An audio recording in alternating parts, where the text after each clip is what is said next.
Bonjour, je suis ravie de vous retrouver pour le tirage des énergies des signes astrologiques du mois de juillet 2020. Et cette vidéo va concerner les Gémeaux en signes solaire, ascendant et lunaire. On commence de suite avec l'oracle Outre Chimère de Gabriel Leroy. En première carte, nous avons la tisseuse, le piège en mots-clés, et ensuite la tempête. Et en mots-clés, on a le chaos. Bon, bah pour vous, le ton est donné, amis Gémeaux, pour ce mois de juillet. Donc, en plus, on voit un dessin là, avec le bateau là, qui est pris dans les flots. On voit la tisseuse là qui tisse. Est-ce que vous allez tomber dans un piège? Amis Gémeaux, durant ce mois de juillet, bah, ça va être un mois qui ne sera pas de tout repos. Les aléas de la vie vont faire que vous allez peut-être vous sentir piégé dans quelque chose, euh, cette sensation de pas pouvoir s'en sortir. Donc je pense que là, les énergies vont vous inviter à garder votre calme, à essayer de trouver un certain équilibre intérieur pour traverser, on va dire, soit ces épreuves ou ces difficultés en fonction de votre vie. On va dire le plus équilibré, le plus stable possible. En tout cas, il y a des énergies voilà, assez puissantes qui font que vous ne pourrez pas faire grand-chose. Il y a des périodes comme ça dans la vie où on ne peut pas forcément agir sur tout. On dit qu'après la tempête vient le soleil, après la pluie vient le beau temps. Et donc, voilà, il y a cette sensation où vous serez un petit peu malmené, ou bien vous serez débordé par rapport à votre situation. Peut-être qu'il y a plein de choses qui vont vous tomber dessus et vous serez un petit peu perdu, comme pris au piège, comme la tisseuse là reprend le mot-clé avec le piège. Donc, il y a cette sensation vraiment de, bon, il va falloir peut-être laisser faire certaines choses, surtout si vous ne pouvez pas agir. Laisser, on va dire, la tempête passer et attendre calmement le retour du soleil.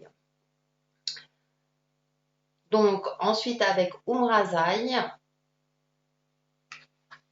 nous avons Félicité, la numéro 11. À l'écoute des sphères, je suis prière de la danse, ainsi l'esprit de l'invisible devient visible. Ouais, ça rejoint ce que je disais. Alors, Umbraza, il adoucit un petit peu les choses. C'est-à-dire que vraiment garder le calme par rapport à toutes ces énergies lumineuses, vous de vous recentrer. Et ensuite, nous avons l'initiation qui est la numéro 16. Et dans le tarot de Marseille, la numéro 16 correspond à la tour, si vous connaissez le tarot. Moment particulier de votre vie, l'énergie de l'initiation est sur vous et un enseignement divin est sur le point de vous arriver. Alors, on a des énergies lumineuses dans les tons jaune, orangé sur ces deux cartes, donc ça va être assez vif durant ce mois de juillet. Apparemment, donc là, avec Outre Chimère, on a la tempête, c'est un peu plus noir, mais apparemment, c'est ce qui va vous arriver quelque part. Alors, bien sûr, il faut relativiser et voir par rapport à votre situation. Va être source d'apprentissage pour vous.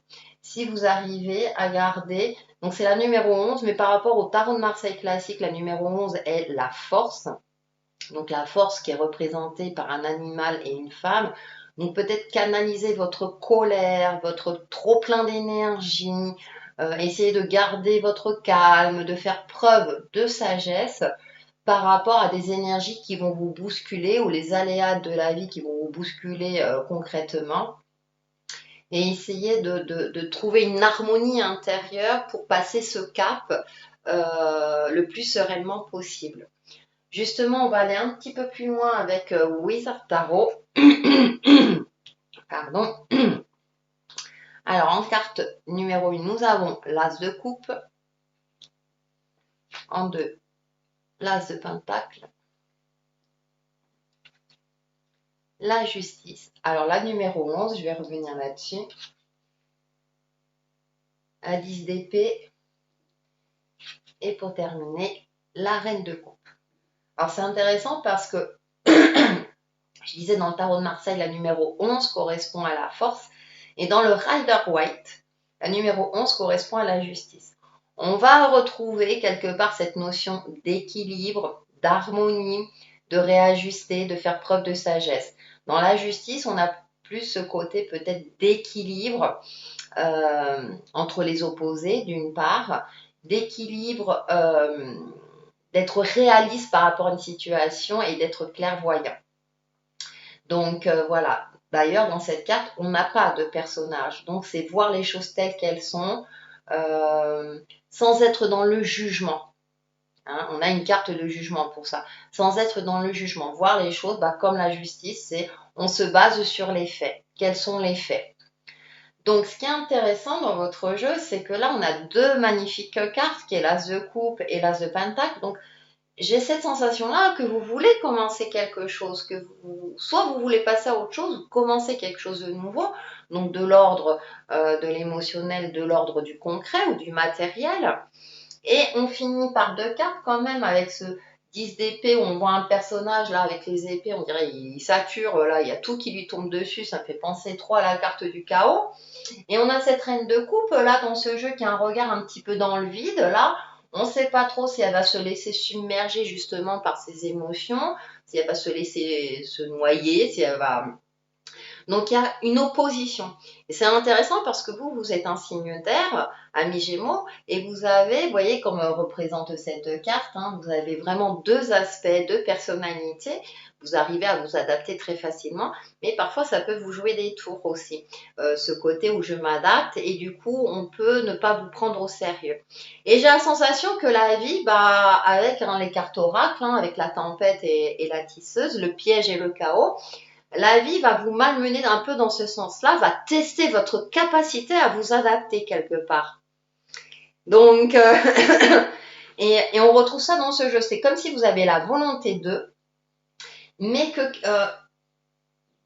d'un autre côté, c'est comme si la vie vous empêchait de faire ce que vous voulez, de faire ce que vous souhaitez, d'apporter les changements nécessaires. Et au milieu, on a cette carte de la justice, d'équilibre, la félicité avec la force et la sagesse. Donc, c'est pour ça que je vous dis, il va falloir garder le cap et trouver un équilibre tout d'abord intérieur pour pour que cette tempête vous traverse avec le moins de dégâts possible. Il va falloir limiter les dégâts. Donc, il va falloir garder le cap, faire preuve de réalisme. Cependant, avec ce 10 d'épée, j'ai cette notion, le 10, je dis toujours, on repart sur quelque chose en prenant en compte son expérience de vie. D'accord, on avait 2-1, on a 2-10, donc il y a quelque chose. C'est peut-être votre apprentissage. C'est-à-dire que là, vous êtes peut-être dans une phase, entre guillemets, obligatoire, qui va vous permettre par la suite d'avancer sur quelque chose de nouveau. Hein, parce qu'avec l'initiation, on a quand même ce message, l'énergie de l'initiation est sur vous, il y a un enseignement divin sur le point de vous arriver. C'est comme si vous alliez prendre conscience de quelque chose par rapport à une situation, à un domaine, à vous de voir en fonction de votre ressenti. Vous allez prendre conscience de quelque chose et là, vous allez pouvoir effectuer les changements nécessaires. Mais durant ce mois de juillet, ce n'est pas le mois le plus propice parce que des éléments extérieurs sur lesquels vous ne pouvez malheureusement pas agir, là, c'est vraiment prendre du temps pour vous, ne vous permettent pas de faire ce que vous souhaitez ou ce que vous voulez. Donc, vous êtes avertis. Je serais curieuse de voir vos commentaires en espérant que, après, hein, le chaos, effectivement, c'est un mot très fort, mais ça peut être aussi bien minime, hein, que, un peu plus chaotique, certes, mais à vous de voir en fonction de votre vie et de vos ressentis et essayer de canaliser votre énergie et de rester le plus stable possible, hein, telle la justice, de garder un juste milieu pour pouvoir traverser tout cela le mieux possible. Justement, hein, pour vous aider, hein, on va prendre un message de communiquer avec son ange gardien, voir ce qu'ils nous disent. Abandonne le déni. Pendant que tu refuses de voir la réalité, je te serre tout contre moi. Je tente de te consoler. Je t'aide non seulement à voir la vérité, mais surtout à trouver des solutions. Ce n'est pas par plaisir que je veux que tu acceptes la situation, mais bien mais bien pour que tu en tires une leçon, pour ne plus avoir à la revivre. Et c'est intéressant parce que là, vous avez un enseignement. Donc, accepter, je sais, c'est pas facile, la situation ou les aléas de la vie. Et du coup, certainement que vous allez en tirer une leçon et vous en sortirez grandi. C'est tout ce que je vous souhaite. Pour vous aider justement dans tout ça, j'ai pris une petite carte de pour vivre en pleine conscience et le mantra pour vous est, ça me fait sourire, je me libère de la rancœur et moi je rajouterai et je m'ouvre à l'amour, l'amour avec un grand A dans son ensemble. Hein. Je me libère de la rancœur et je m'ouvre à l'amour. N'hésitez pas à vous le répéter hein, avec cette carte de la félicité. Hein, donc, si vous pouvez méditer, malgré tous les aléas, hein, vous reconnecter à votre respiration, ça devrait aller pour ce mois de juillet. Et bien voilà pour les Gémeaux pour le mois de juillet 2020 et je vous retrouve très très vite sur ma chaîne Textile et Chemin de Vie. Bye bye!